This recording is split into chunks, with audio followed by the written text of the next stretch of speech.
Si on file à la CGT et pas à la caisse.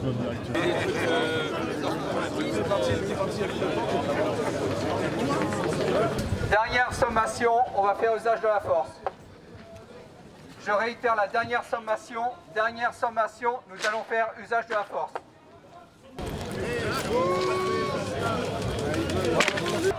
On se calme, monsieur, on se calme. N'hésitez pas à la voix trop fort, on se calme. Vous excitez pas, c'est ce qu'ils cherchent. Vous excitez pas depuis 2 semaines. On n'est pas là. On n'est pas là pour faire des mêlées. D'accord? Ah bah non. Voilà. Faut les laisser faire ce qu'ils ont à faire. La retraite des flics et tout. Tout le monde veut la retraite des flics. On veut tout.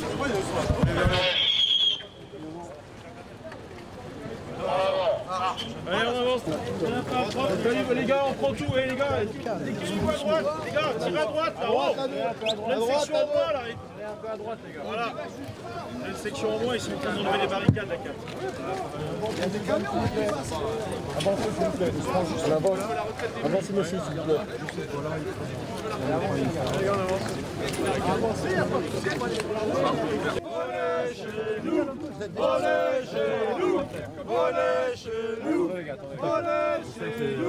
on est chez nous. Il y a des canons qui sortent. Allez, on avance. Qui nous flashent, là. Avancez un peu gentiment. Messieurs, dames, s'il vous plaît, reculez.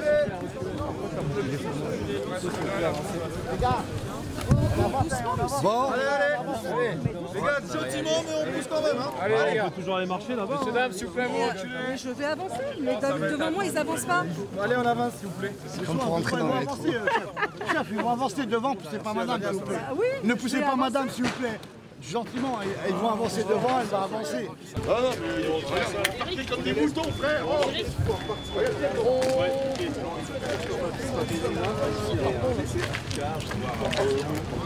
Allez, on y va.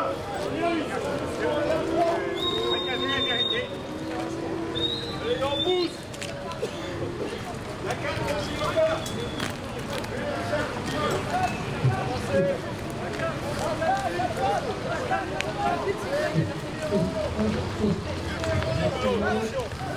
Madame de Serre, attention les gars. On pousse un peu là. La 4, les avance. On pousse un peu là, voilà.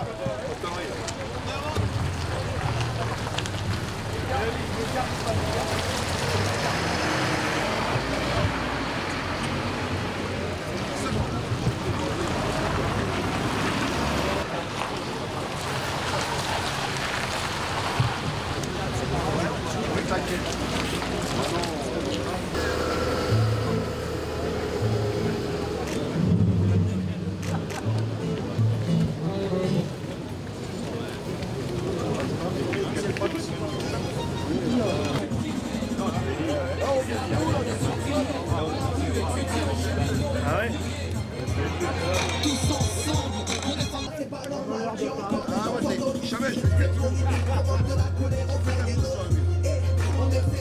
Elles vivent au jour le jour. Alors aujourd'hui, on a en plus la venue de Philippe Martinez, le secrétaire général de la CGT. Qu'est-ce qui se passe ce matin dans ce dépôt de bus? On a un blocage sur le dépôt de Vitry. Un blocage comme on en a connu un certain nombre depuis le 5 décembre. Donc voilà, alors en plus il y a un gréviste qui se fait convoquer le 13 janvier. Donc on est là pour signaler qu'on ne laissera pas faire. Voilà, à la fois pour montrer qu'il n'y a pas de trêve, concrètement, conformément à ce qu'on a déjà dit. Et c'est pas juste des paroles, c'est des actes. Mais en même temps, c'est le cas aujourd'hui, mais c'était le cas avant-hier. Moi par exemple, avant-hier, j'étais à partir de 5 h du matin à Thiers. Donc voilà, c'est quelque chose à la fois de quotidien depuis le 5 décembre. Et en même temps, en plus, on commence à comprendre qu'il y a la volonté peut-être de s'en prendre aux grévistes. Donc ça fait un motif de plus. À quoi ça sert et c'est quoi l'impact de ces blocages de dépôts de bus? Ah bah, je peux vous le dire, dans le département du Val-de-Marne, ces blocages couplés à des taux de grévistes très importants font qu'il y a très peu de bus qui circulent dans le département. Voilà. Symboliquement, on est au 23e jour de grève. C'est un jour de plus que 1995. C'est une date forte. En 1995, le gouvernement avait reculé au bout de 22 jours. Aujourd'hui, 23 jours, le gouvernement ne recule pas. Qu'est-ce qui a changé? Qu'est-ce qu'il faudrait pour faire plier le gouvernement? Nous, on n'a jamais été, comment dire, fétichistes de la comparaison avec 1995. C'était une situation différente, un contexte différent. Les choses ont beaucoup changé en plus de 20 ans. Donc nous, on n'a jamais été sur cette course à l'échalote-là. Ce gouvernement, il ne ressemble pas à celui de M. Juppé à l'époque. Il est différent. Le contexte politique aussi. Par contre, notre détermination, elle est totale. Donc le gouvernement, il ne bouge pas. Vous savez quoi? Comme on dit, il y a un proverbe que j'aime bien, c'est à la fin de la foire qu'on compte les bouses. Voilà. Donc le gouvernement, il nous a fait toutes sortes de numéros d'intimidation. La fébrilité, elle est de son côté, pas d'une autre. Ce matin, il y a Philippe Martinez qui est là pour vous soutenir, c'est important? Bien sûr que c'est important d'avoir le secrétaire général de la CGT. Ça vous montre que de la base au sommet, il n'y a pas une feuille de papier à cigarette. J'ai entendu beaucoup d'analyses sur les tensions entre la base et le sommet. C'est pas la CGT. Ça concerne d'autres organisations, mais pas la CGT. À la CGT, il y a finalement un consensus dans l'organisation sur la stratégie suivie. Et donc, tout va très bien. Symboliquement, le 9 janvier, ce sera le 35e jour de grève. C'est la prochaine grande date. Est-ce que vous pensez que les grévistes vont tenir jusque-là 35 jours de grève? Alors, vous savez, les luttes, nous, on sait les organiser. On sait organiser la lutte également. On sait organiser la lutte. Et en l'occurrence, on a, vous le savez, des pots de solidarité, des caisses de grève. C'est vieux comme le capitalisme et c'est vieux comme la lutte, qui s'organisent très très bien. Vous avez vu un peu les montants qui sont récoltés. Et puis, par exemple, là, le 28, on a le samedi 28, là, à Choisy, pas très loin d'ici, à la salle des navigateurs, on organise un gréveillon. C'est un réveillon des grévistes. Voilà, et où on va remettre des chèques de solidarité et où on va avoir à la fois des grévistes et ceux qui les soutiennent. Donc vous savez, on sait faire ça. S'il y a bien quelque chose sur lequel on a une expertise et on en est très fiers, c'est bien la grève. Plus on dit que la CGT est malmenée, plus on en parle. Alors pour des gens qui n'existent plus, et je crois que c'est d'abord la lutte des salariés, c'est pas la lutte de la CGT, c'est la lutte sur un choix de société, un gouvernement qui veut individualiser les retraites, une attitude doctrinaire. Eh bien nous, on répond par la solidarité, la retraite pour tous et pas à 70 ans. Et quand on regarde sur ce rassemblement aujourd'hui, il y a beaucoup de gilets CGT, beaucoup de drapeaux CGT. Est-ce que la CGT est en train de reprendre un peu de force sur ce mouvement? CGT, elle soutient ce mouvement avec d'autres organisations syndicales. Voilà, c'est une forme de solidarité d'un mouvement qui, évidemment, est plus visible dans les transports, mais qui est dans toute la population et dans de nombreuses professions, malgré une période où, vous le savez, de nombreuses entreprises sont fermées, l'éducation nationale est en vacances. Donc, voilà, il y a des gens qui sont en vacances et qui sont là ce matin de bonne heure pour soutenir les grévistes. Le taux de grévistes est encore relativement haut, il y a aussi beaucoup de soutien encore dans la population. On a atteint un niveau de grève encore jamais pas atteint depuis 1995, les records sont battus. C'est quand même une sacrée période pour vous aujourd'hui. Non, mais c'est une période qui dure depuis longtemps. Il y a un mouvement social, il y a des grèves depuis très longtemps, dans la santé, dans l'éducation, dans bon nombre d'industries. Il y a eu les gilets jaunes. Il est temps que le président de la République et le gouvernement écoutent ce malaise social et y répondent favorablement. Soit on envoie les CRS pour discuter, soit on s'assoit et on discute sérieusement des problèmes de salaire, de retraite, de conditions de travail, de mal-être au travail, de pénibilité. Voilà, c'est ça l'enjeu. Est-ce que jamais la CGT a un rôle à jouer aujourd'hui? Les syndicats ont un rôle à jouer. Tous ceux qui ont dit, les syndicats, et notamment le président de la République, que les syndicats ne servaient plus à rien, vu les politesses qu'ils nous font en ce moment, on voit bien que les syndicats sont importants parce qu'il y a besoin de s'organiser et de défendre et de conquérir de nouveaux droits. Quand on se regarde à la manifestation, j'ai été par exemple à une manifestation hier à Gare de l'Est, on a l'impression qu'il y a une distance qui est en train de s'instaurer entre les leaders syndicaux, dont vous, et la base. Qu'est-ce que vous en pensez? Vous avez vu, on m'a accueilli avec des tomates et on m'a tapé dessus aujourd'hui. Ça, c'est des trucs qui font parler, qui font discuter. Je pense que vous êtes témoin que j'ai été très bien accueilli et c'est bien qu'un dirigeant soit aux côtés des grévistes de bonne heure le matin parce que c'est sa place. Pourquoi? Parce que c'est important qu'on soutienne ce mouvement et qu'on soit présent partout, que ce soit les RATP, les cheminots, dans les raffineries, etc. etc. C'est ça le message que vous venez faire passer aujourd'hui ce matin? Le message, c'est que notre combat, il est juste.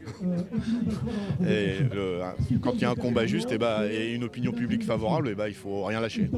Certains vous reprochent d'être partis en vacances, certains vous reprochent justement d'avoir fait une trêve pendant ces 2 semaines des vacances de Noël. Enfin, je suis en vacances là.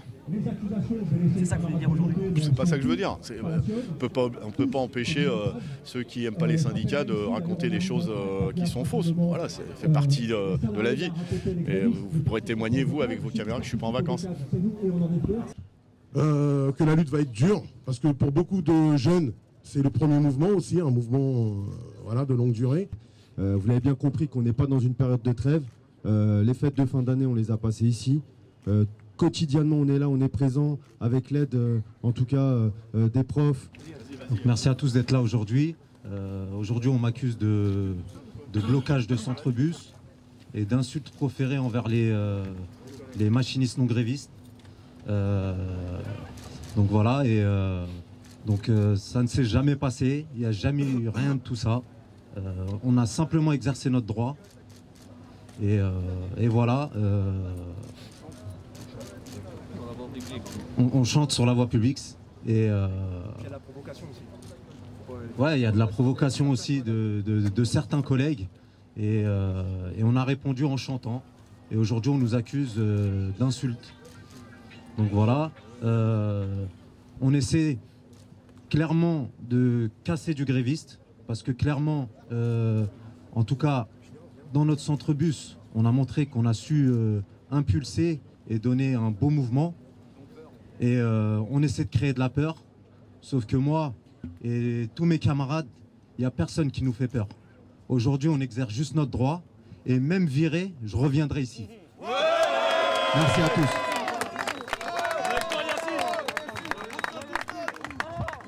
Philippe ? Bon ils ont tout dit, juste vous dire quelques mots. Premièrement, vous l'avez constaté, on n'est pas en vacances, hein, malgré tout ce qui se dit. On est déterminés. Moi, je suis venu évidemment apporter mon soutien aux camarades du dépôt ici à Vitry, mais plus globalement à tous ceux qui sont en grève depuis 22 jours. C'est-à-dire les camarades de la RATP, les cheminots, les camarades des raffineries et d'autres encore dans le caoutchouc, etc. Malgré cette période où évidemment il y a beaucoup de monde qui ne peut pas travailler parce que les boîtes sont fermées. 80% des industries de ce pays sont fermées. Vous savez bien que dans l'éducation nationale, en ce moment, il n'y a pas de cours. Donc c'est un mouvement fort qui est toujours soutenu par l'opinion publique. N'écoutez pas ce qu'on peut vous raconter à droite ou à gauche. À droite et à gauche, oui. Il y a encore plus de 62% de l'opinion publique, malgré tout ce qu'on nous met dans la gueule, qui est favorable à ce mouvement social et qui est contre le projet de réforme tel que le propose le gouvernement. Je suis venu soutenir aussi les grévistes parce que, vous voyez, on a un Premier ministre qui dit « je veux pas la confrontation, c'est pas la guerre », et puis on est accueilli par des matraques. Eh bien, cette conception du dialogue social, ça montre la fébrilité du gouvernement. Ils sont fébriles. Il y en a une qui est partie au Maroc, au lieu de s'occuper de répondre aux revendications des grévistes, et puis on nous envoie la force de l'ordre. Et puis, la bonne vieille méthode. Quand on n'arrive pas à convaincre avec les mots, eh bien on sanctionne. Et donc je veux apporter tout mon soutien à Yacine, parce que c'est la fierté. C'est la fierté de ce mouvement social, comme dans tous les mouvements sociaux, que des camarades, hommes et femmes, ne baissent pas la tête, parce que leur combat est juste, et malgré les menaces, eh ben avec ses camarades, ils tiennent. Donc félicitations à toi, et on sera là, je serai là avec toi le 13 janvier. Et puis pour terminer, malgré ce que certains appellent la trêve, il y a des mobilisations. Demain, samedi, il y a 50 manifestations dans toute la France, dans toutes les villes, dans les petites villes, dans les grandes. Il y aura 50 manifestations. Tous les jours, il y a des actions, des rassemblements. Je voyais à Decazeville, lundi 23 décembre, le soir, 300 personnes dans une ville comme Decazeville, 300 personnes rassemblées et manifestant. Tous les jours, il y a des initiatives d'action devant les gares, évidemment, parce qu'en province, la RATP connaissent moins bien qu'à Paris, mais devant les gares, etc. Donc, il y a une France mobilisée malgré les vacances, et ça, c'est bon pour le moral, et c'est bon pour la victoire. Alors, on lâche rien, et on continue. Merci. Bien, merci à Philippe, merci à tous les intervenants. Il y en a peut-être d'autres, hein. Moi j'ai pas de soucis. Dans le Val-de-Marne, alors on vient beaucoup aider les camarades de la RATP à bloquer, voilà, à tenir des initiatives. Encore hier, on était sur le tramway, d'autres étaient ici. Enfin bon, voilà. Je rappelle, donc on s'est dit tout à l'heure, et ça commence sérieusement à peser sur les fiches de paix. Donc on a un élan de solidarité, un élan de soutien à maintenir, à amplifier dans le pays pour permettre à ses camarades, voilà, d'amortir du mieux possible. Je dirais pas de remplacer complètement les salaires, mais en tout cas d'amortir le mieux possible. Très important. Et moi, je compte sur les camarades de la RATP. Camarades de la RATP, à chaque fois on est là. Il faut qu'en retour, les camarades de la RATP participent. Ensuite, j'informe que demain soir, samedi, on fait l'UDCGT, mais l'intersyndicale du Val-de-Marne. On organise dans la salle, on n'oublie pas toutes les autres corporations. Il y aura d'autres chèques pour d'autres, les cheminots, les enseignants, enfin tous ceux qui sont en grève. Pourquoi c'était important d'être aux côtés des grévistes aujourd'hui? C'est important de venir les soutenir, de montrer que la mobilisation elle est toujours là. Et donc ce mouvement social qui a les faveurs d'une très grande majorité de l'opinion publique, il faut l'encourager malgré cette période où beaucoup de salariés sont en vacances ou en vacances forcées parce que les entreprises sont fermées. On est symboliquement au 23e jour de grève, c'est un jour de plus qu'en 95. Qu'est-ce qui a changé? Non mais c'est pas une question de symbolique. Moi je vois, et ça fait un moment qu'on le dit, qu'il y a une colère sociale importante dans ce pays. Ça fait des mois et des mois que ça se voit à travers les gilets jaunes, la santé, l'éducation nationale et bien d'autres. Donc c'est cette colère qui s'exprime aujourd'hui en cette fin d'année. Et je pense qu'il est temps que le gouvernement et le président de la République voient cette colère, qui sortent un peu de leur bulle, de leur palais et qui écoutent un peu le peuple. Qu'est-ce qu'il faudrait pour faire plier le gouvernement aujourd'hui sur cette réforme? Je pense qu'il faut rien lâcher et puis il faut amplifier ce mouvement. Je le répète, on est dans une période compliquée. Il y a beaucoup de travailleurs et de travailleuses qui sont en congé forcé parfois, puisque les boîtes sont fermées. Mais il faut que très rapidement, il y ait amplifier la mobilisation, que c'est un choix de société qui est en jeu. C'est soit l'individualisme et la retraite pour ceux qui peuvent se la payer, soit de la solidarité, une retraite solidaire où malgré les accidents qu'on peut avoir dans sa vie professionnelle, on ne soit pas dans la misère à la fin de ses jours. Donc voilà, c'est ça l'enjeu. La présence des forces de l'ordre très rapide aujourd'hui pour débloquer le dépôt de bus avant même qu'il soit bloqué, ça vous inspire quoi? Ça m'inspire le décalage entre les propos du Premier ministre qui dit je veux pas de confrontation, c'est pas la guerre, et puis le dialogue social, on le règle à la matraque et au bouclier. Quels sont vos vœux pour la nouvelle année 2020 en termes social? Écoutez, on va finir l'année, mobiliser, et puis il faut que la rentrée soit encore plus offensive que cette fin d'année. Donc il faut beaucoup de monde en grève, beaucoup de monde dans la rue.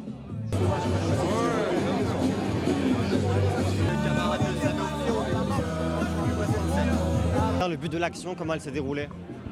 Le but de l'action, donc on s'est rassemblés très tôt ce matin, donc on avait rendez-vous à 4h30.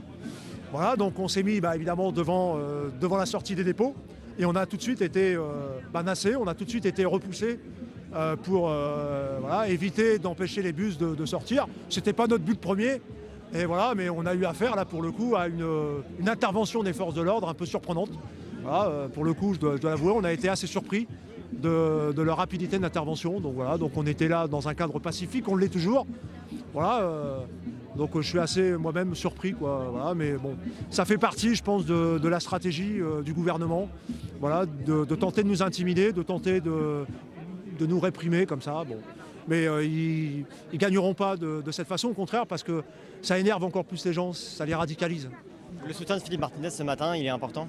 Il est très important déjà pour le camarade qui est convoqué, là, je disais le 13 janvier, un entretien disciplinaire. Donc Philippe vient de témoigner de son total soutien. À travers lui, c'est toute la CGT, donc ça c'était très important de l'avoir. Et en même temps, sa présence aujourd'hui, le message qu'il a, la prise de parole qu'il a faite, elle a un caractère national, quoi. C'est un message envoyé à l'ensemble du pays, notamment sur on lâche rien. Il faut continuer à être déterminé parce que voilà, on a du potentiel encore de mobilisation, c'est un peu le message qu'il nous envoie. Voilà, on a le soutien de la Confédération, comme d'autres organisations syndicales. Voilà, mais en tout cas de la CGT, c'est clair, c'est affiché. Donc pour nous, c'est un encouragement, quoi. Pourquoi c'était symboliquement important aujourd'hui la présence de Martinez? Elle était importante pour envoyer deux messages, j'ai envie de dire. Le premier, c'est il n'y a pas de trêve. tant que ce projet toxique de contre-réforme des retraites par points ne sera pas retiré, il n'y aura pas de trêve. Donc on l'avait écrit, on l'avait annoncé, donc c'est bien que ça se traduise par des faits, par des initiatives de cette nature. Donc le premier secrétaire général de la CGT participe lui-même à des opérations comme ça, tôt le matin, de rassemblement. Voilà, c'est un signal qui est envoyé dans le pays. Voilà, on ne fait pas qu'écrire, on ne fait pas que le dire, on n'est pas que dans l'incantation. On le montre tous les jours et on invite d'ailleurs tous les salariés, les syndiqués à en faire de même partout dans le pays, quoi. Voilà, donc premier message c'est celui-là, donc pas de trêve. Pendant que certains sont à Marrakech ou d'autres au fort de Brégançon, nous les syndicalistes, les militants, les grévistes, on n'est pas en vacances. Voilà, on s'organise entre nous, on fait des réveillons de lutte. Voilà, on tient des initiatives, on mène des opérations. Donc voilà, bon. Et on prépare aussi les prochains grands rendez-vous départementaux, nationaux, notamment la journée du 9 janvier, mais aussi le 10 janvier, puisque Val-de-Marne, on appelle à un prolongement immédiat, une reconduction de la grève.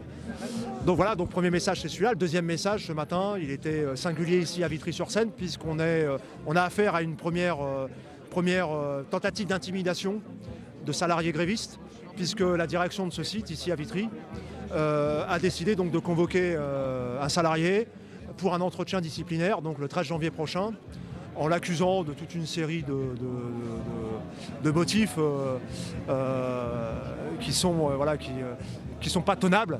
Voilà, donc c'est un montage, purement un montage, mais bon, on a bien compris derrière ce qu'il cherchait à faire, c'est d'essayer d'intimider les grévistes tout simplement, d'essayer de les menacer d'éventuelles sanctions, d'essayer de les réprimander, pour tout simplement qu'ils cessent le mouvement, quoi. Donc tout ça en plus se fait en plein dans le conflit, c'est même pas dans l'après-conflit. Et là, ils sont déjà en train d'essayer de trouver des têtes de Turcs, quoi, hein, des meneurs en fait. Ils essaient de couper des têtes. Voilà. Alors il lui est reproché d'avoir participé à des blocages. Alors que c'est faux, puisque les blocages, je l'ai dit tout à l'heure dans la prise de parole, les blocages qu'on organise à la RATP en particulier, à chaque fois ils se font dans l'interprofessionnel. C'est-à-dire c'est une multitude de corporations, des enseignants, des hospitaliers, des étudiants, des gilets jaunes, des salariés du commerce, etc., qui tous les matins de bonne heure sont dans les différents dépôts, là où on se donne rendez-vous, et qui donc mènent des opérations de blocage, de filtrage, de déstabilisation en fait, de l'entreprise, parce que c'est ça qu'on cherche. Notre visée à nous, elle est claire. Moi, je ne vais pas tourner autour du pot, c'est de bloquer l'économie, c'est de paralyser les profits, c'est de paralyser le pays. Il y a comme ça qu'on gagnera la bataille, c'est en la durcissant, c'est en la radicalisant, parce que tout simplement le gouvernement lui-même se radicalise. En nous envoyant les forces de l'ordre tous les jours, comme là encore ce matin, hein, voilà, on n'a même pas pu, à peine on avait pris la parole, on était déjà nassés, on était déjà évacués des principales sorties. Bon, en permanence, voilà, le gouvernement tente de museler en fait ce mouvement social. Donc voilà, alors on ne se laissera pas faire, donc on va continuer. Aujourd'hui, on est satisfait à la fois de la participation, mais aussi des soutiens qui continuent à se manifester partout dans le pays, dans le Val-de-Marne aussi, sous différentes formes. En particulier, moi je vais le souligner parce que c'est quand même encourageant, c'est quand même une certaine satisfaction, c'est qu'il y a beaucoup d'individus, d'anonymes ou de syndicats qui versent aujourd'hui à la collecte des caisses de grève pour justement financer la longévité de la bataille, puisque le gouvernement tente justement de jouer la carte du pourrissement. Voilà, donc nous en face, on s'organise et puis il y a plein de gens aujourd'hui qui donnent, qui eux-mêmes ne peuvent pas forcément se mettre en grève parce qu'ils sont dans des réalités professionnelles différentes, parfois précaires. Pour autant, ils soutiennent le mouvement et c'est leur moyen à eux de le manifester, voilà, en versant aux caisses. Donc la bataille continue et puis on prépare les prochains grands rendez-vous. Vous parlez de longévité, le prochain grand rendez-vous c'est le 9 janvier, ça fera ce jour-là 35 jours de grève. Est-ce que vous pensez que la base arrivera à tenir, les militants arriveront à tenir jusqu'au 9 janvier 35 jours de grève? Alors avant de parler du 9 janvier, moi je parlerai déjà de la manifestation qui a lieu demain, puisque c'est des manifestations qui vont se dérouler à peu près dans tout le pays. Il y en a une en tout cas à Paris, rendez-vous 13h, gare du Nord. Il y en a une hier d'ailleurs, un peu faite à l'arrache comme ça, mais qui a réuni des milliers de grévistes, en particulier la CNCF, de la RATP, des Gilets jaunes, des étudiants, enfin voilà. Demain, elle est un peu plus structurée, un peu plus organisée. Je pense que demain, on va être des dizaines de milliers sur Paris et on va être des centaines de milliers dans tout le pays. Donc avant le 9, il y a déjà ces rendez-vous intermédiaires-là. Le 9 janvier, oui, c'est clair, ça va être le moment du rebondissement du mouvement social. Moi, je pense qu'il va y avoir beaucoup de monde. Je pense qu'on va à nouveau dépasser des seuils de participation, à la fois autant dans la grève que dans la manifestation, parce que les gens même ceux qui sont partis en vacances, en congé, que ce soit des collègues, des syndiqués ou différentes personnes, sont partis toujours autant en colère, j'ai envie de dire. Autant en colère de par le mépris, quoi. Voilà, l'arrogance qu'ils entendent chaque jour dans leur quotidien par ce gouvernement, par les directions d'entreprise. Ils sont partis donc énervés, donc ils vont revenir énervés, et donc tout le temps toujours aussi mobilisés, j'ai envie de dire. Donc voilà, le 9, je pense qu'il y aura beaucoup de monde, et par rapport à votre question, est-ce que les premiers engagés donc depuis le 5 décembre, est-ce qu'ils vont tenir jusque-là? A priori, vous l'avez entendu ce matin, quoi, hein. Il y avait beaucoup de grévistes ici de la RATP. C'est le cas, c'est une profession qui, depuis le 5 décembre, est très largement engagée dans la bataille. Ils sont en grève reconductible et ils sont déterminés. Le 9 janvier, ils seront bel et bien tous au rendez-vous. Mais nous, il faut aussi qu'on organise justement cette collecte d'argent pour justement leur permettre aussi de durer, quoi, hein. Comme je disais tout à l'heure, il faut qu'on amortisse du mieux possible leur perte de salaire qu'ils subissent tous les jours. Donc demain soir, par exemple, il y a une initiative dans le Val-de-Marne de remise de chèques justement de quelques milliers d'euros aux grévistes de la RATP du Val-de-Marne. Ça leur permet de durer. Voilà. Et donc ça nous permet de nous assurer qu'on ne perd pas des camarades en route parce qu'on est engagé différemment. Non, non, on a besoin de tout le monde jusqu'à la victoire. Parce que je suis persuadé que cette victoire, on va l'arracher, quoi.